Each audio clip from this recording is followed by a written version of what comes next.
एडुवन में आपका स्वागत है।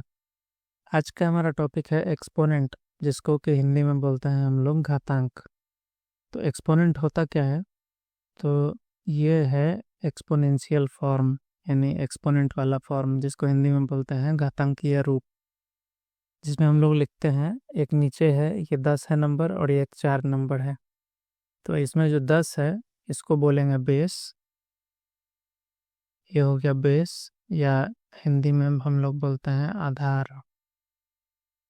और ये जो ऊपर वाला नंबर है, इसके ऊपर में जो लिखा हुआ है, इसको बोलते हैं एक्सपोनेंट,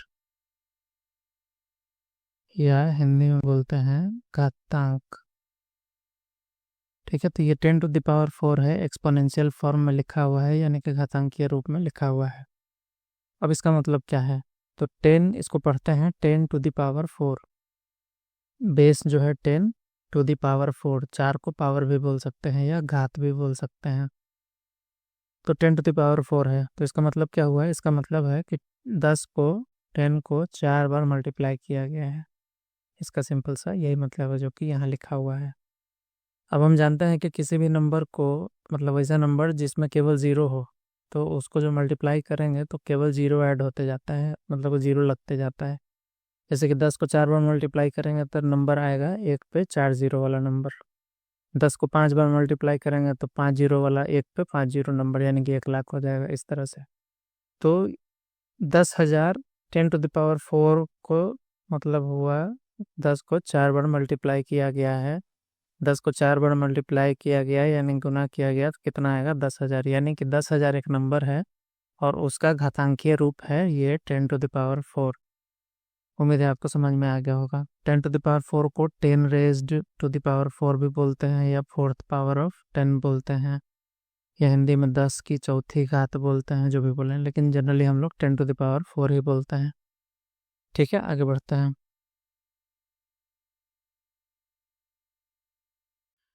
अब है कि घातांक को क्यों पढ़ें।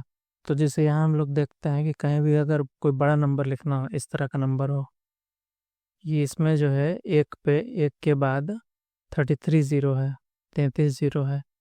तो किसी भी डॉक्यूमेंट में, किसी भी पेज पे अगर हम ये नंबर लिखेंगे तो इसमें बहुत समय भी लगेगा उतने 33 जीरो ऐड करने में, और जगह भी काफ़ी ले लेगा। इसलिए ये शॉर्टकट रूप अपनाया गया है। इसमें सिंपली हम 10⁻33 इसको लिखते रहे।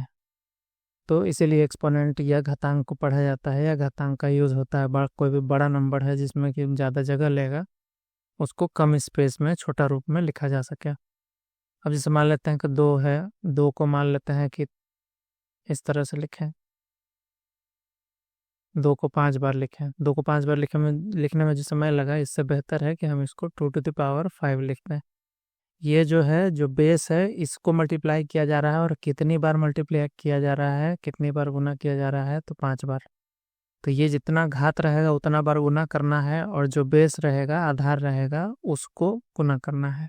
तो यहाँ 2⁴ है। उस तरह से 3 × 3 × 3 लिखेंगे तो इसको हम लोग 3⁵ लिख सकते हैं। 3 को इसी तरह से गुना के रूप में लिखते जाएंगे 20 बार, तो 3⁻20 लिख देंगे। ठीक है, आसान है। वही चीज़ यहाँ बताया गया है। अब जैसे 64 है, 64 को हम लोग लिख सकते हैं 2 × 2 × 2 × 2 × 2 × 2, यानी कि 2 को 6 बार गुना करेंगे तो 64 आएगा। तो 2 को 6 बार लिखने के बजाय हम सिंपली 2⁶ लिख देंगे, और इसको पढ़ेंगे क्या? 2⁶ या 2 की छठी घात। ठीक है, अब इसी में जो है a × a है, यहाँ पे ऊपर में लिखा हुआ है a × a, जिसको कि a⁻2 लिखता है। तो जब a⁻2 है तो इसको हम लोग a² भी लिख सकते हैं, मतलब नाम दिया गया है a⁻2 को a², या a का वर्ग बोलते हैं। जैसे कि मान लेते हैं कि 2 को 2 बार लिखा है, तो इसको हम लोग 2⁻2 भी बोल सकते हैं, या 2² भी बोल सकते हैं।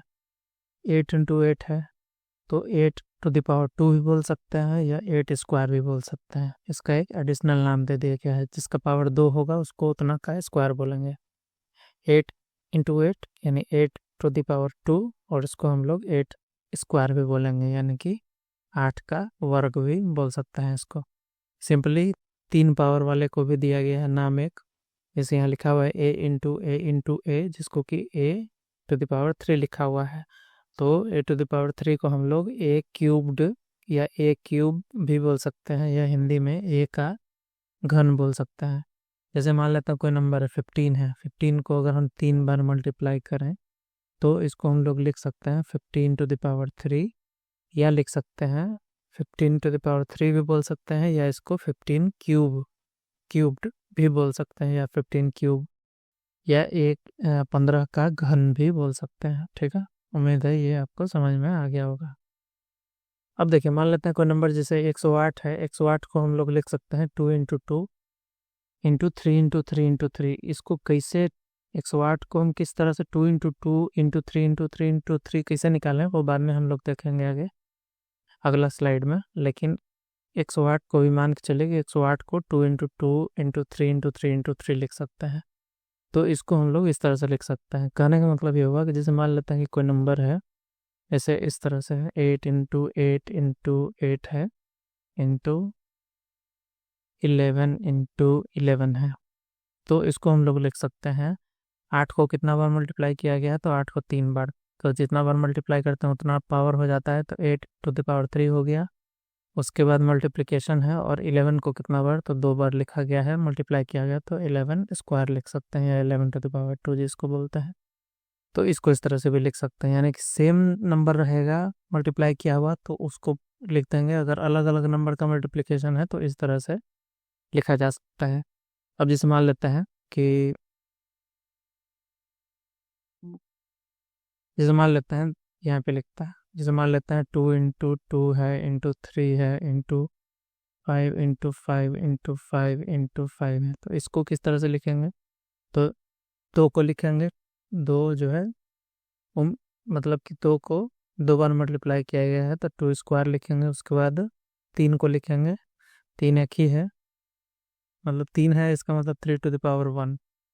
कोई भी नंबर पे ऊपर में पावर नहीं लिखा है तो इसका मतलब है उसके ऊपर पावर जो होता है हमेशा 1 होता है। और 5 को कितना बार मल्टीप्लाई किया गया है, तो 4 बार मल्टीप्लाई किया गया है, 4 बार गुना किया गया है, तो इसको लिख सकते हैं 5⁴। ठीक है, इतना क्लियर है। अब आगे बढ़ते हैं। अब एक टर्म है प्राइम फैक्टराइजेशन, जिसको बोलते हैं कि किसी भी नंबर को, जैसे मान लेते हैं नंबर है 24, इस नंबर को हमको प्राइम फैक्टर्स में चेंज करना है। तो प्राइम फैक्टराइजेशन का मतलब हुआ कि हम इसको प्राइम फैक्टर्स के मल्टीप्लिकेशन के रूप में लिखेंगे, यानी कि इसको हम प्राइम नंबर से डिवाइड करेंगे। प्राइम नंबर से डिवाइड करेंगे, प्राइम नंबर या अभाज्य संख्या आपको पता होगा 2 से शुरू होता है, वैसा नंबर होता है अभाज्य संख्या जो कि केवल अपने आप से पूरा पूरा डिवाइड होता है या 1 से पूरा पूरा डिवाइड होता है। तो सबसे छोटा जो अभाज्य संख्या है, सबसे छोटा प्राइम नंबर है वो है 2, उसके बाद है 3, उसके बाद है 5, उसके बाद है 7, उसके बाद है 11, उसके बाद है 13, इस तरह से आगे बहुत सारा प्राइम नंबर है। तो जब भी हम लोग प्राइम फैक्टराइजेशन करते हैं या अभाज्य गुणनखंड के रूप में बदलते हैं किसी भी नंबर को, तो सबसे छोटा प्राइम नंबर से शुरू करते हैं, सबसे छोटा प्राइम नंबर से जो कि डिवाइड कर पाए उसको। यानी कि सबसे पहले 2 से ट्राई करेंगे, 2 से नहीं लगेगा तो 3 से ट्राई करेंगे, या उससे फिर लग जाएगा तो 3 से ट्राई करते रहेंगे, लगाते रहेंगे, जब लगना बंद हो जाएगा तो फिर 5 से ट्राई करेंगे, उसके बाद 7 से ट्राई करेंगे, इस तरह से। तो 24 हमको पता है कि 2 से डिवाइड होता है, 2 से लगाना शुरू करता है तो 2 से लगाते हैं पहले, तो 2 से 12 बार में लगेगा 24। फिर अभी 2 से लगेगा तो कितना बार में, 6 बार में। फिर 2 से लगेगा कितना बार में, 3 बार में। फिर अब 2 से तो नहीं लगेगा, 3 से लगेगा, 3 से कितना बार में, 1 बार में, बस हो गया। तो इसमें जो है जितना इस साइड जब नीचे 1 आ जाए तो यहाँ इस साइड में जितना है उसको मल्टीप्लिकेशन के रूप में लिखते हुए हैं, और इसी को बोलते हैं प्राइम फैक्टराइजेशन या अभाज्य गुणनखंड। इस 24 को अब हम लोग लिख सकते हैं, ये जो 24 नंबर है इसको हम लोग लिख सकते हैं 2 × 2 × 2 × 3, 2 × 2 × 2 × 3। इसी को बोलते हैं किसी भी नंबर को प्राइम फैक्टराइजेशन करना, यानी कि उसको प्राइम फैक्टर्स के रूप में, गुणनखंड के रूप में, प्राइम फैक्टर के गुणनफल के रूप में चेंज करना। तो अब यहाँ 24 को 2 × 2 × 2 × 3 लिख सकते हैं। तो 2 को कितना बार लिखा गया, 3 बार, तो 2⁻³ या 2⁻³ लिख सकते हैं इंटू 3⁻1, या 1 तो लिखना जरूरी नहीं है इसलिए छोड़ देते हैं, 2⁻³ × 3 हो गया। एक और एग्जांपल लेकर देखते हैं। अब जैसे मान लेता है कि कोई नंबर है जैसे 50 है। 50 को कैसे करेंगे, तो 2 से लगाएंगे। अब सबसे पहली बार कितना से 2 से लगेगा 50, तो कितना बार में 25 बार में लगेगा, 25 बार में पूरा पूरा डिवाइड हो जाएगा। अब इसको 2 से तो नहीं लगेगा, अब 3 से लगा के देखेंगे, 3 से भी अब नहीं लगेगा। तो अगला नंबर, अब प्राइम नंबर कौन है, अभाज्य संख्या, तो वो है 5। 5 से लगाएंगे तो 5 से 5 बार में लगेगा। अब ये फिर 5 से लगेगा एक बार में, बस आ गया, एक आ गया नीचे, तो यहीं पे बंद कर देंगे। अब 50 को प्राइम फैक्टर्स के रूप में लिखना है। इसको बोलते हैं प्राइम फैक्टर। 50 का प्राइम फैक्टर कौन कौन है, तो 2 है, 5 है, 5 है, ये सब प्राइम फैक्टर है। आगे हम लोग फैक्टर का चैप्टर आगे हम लोग देखेंगे।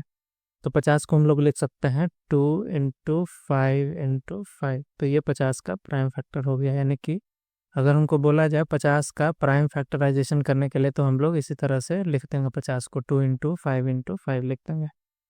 और कोई बड़ा नंबर है, जैसे मान लेता है कि 600, या मान लेता है 375 मान लेते हैं, या ये थोड़ा नंबर ये हो जाएगा।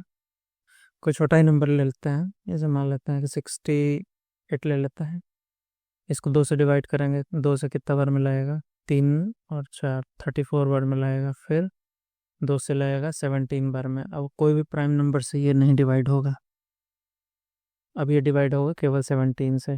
तो 17 से कितना बार में, एक बार में। तो हम लोग 68 को लिख सकते हैं 2 × 2 × 17, यानी कि 2² × 17। ठीक है, आसान है।